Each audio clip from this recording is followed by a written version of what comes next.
Like most jargon, much of this is simply verbal shorthand. Some of it, however, once understood, can be as useful to business people outside the firm as it is to McKinsey-ites themselves.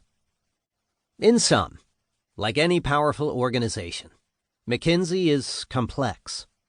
I hope this book will lift at least a corner of the veil of the McKinsey mystique and allow you, the listener, a peek into the inner workings of a very successful company. About this book. I have divided this book into 5 parts. In the first 3, I explain how McKinsey-ites think about business problems and how they work at solving them. Parts 1 through 3 are the meat of the book, and I hope that you will find in them something new to help you in your business career. In Part 4, I give some lessons McKinsey-ites have learned for coping with the stresses of life at the firm. Anyone who works hard in today's business world should learn something useful, or at least amusing, there.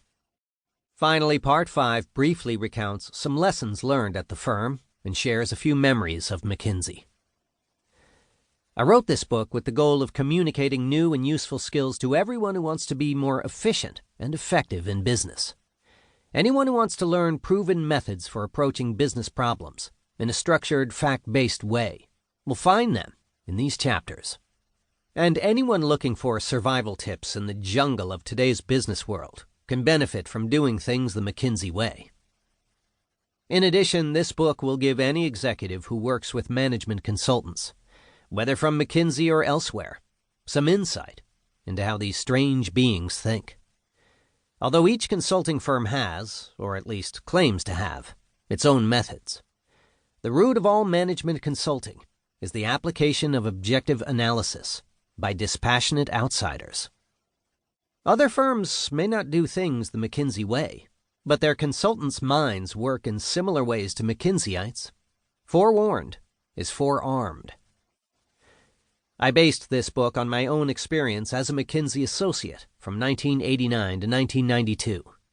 I learned an enormous amount in that time, but scarcely enough for me to explain to the world the skills that McKinsey-ites use to succeed.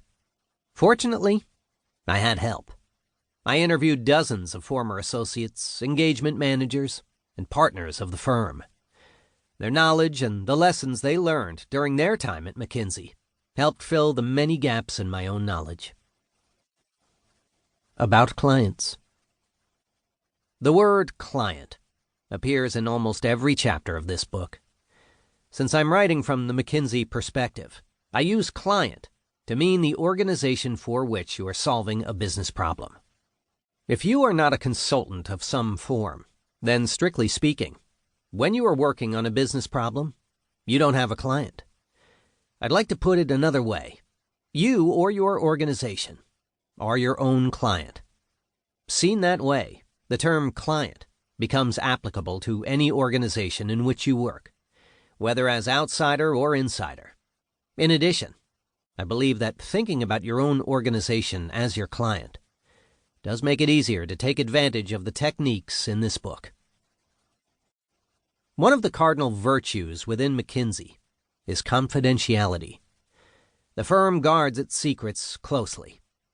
I, along with every other former McKinsey-ite, agreed never to disclose confidential information about the firm and its clients, even after leaving McKinsey. I do not intend to break that agreement.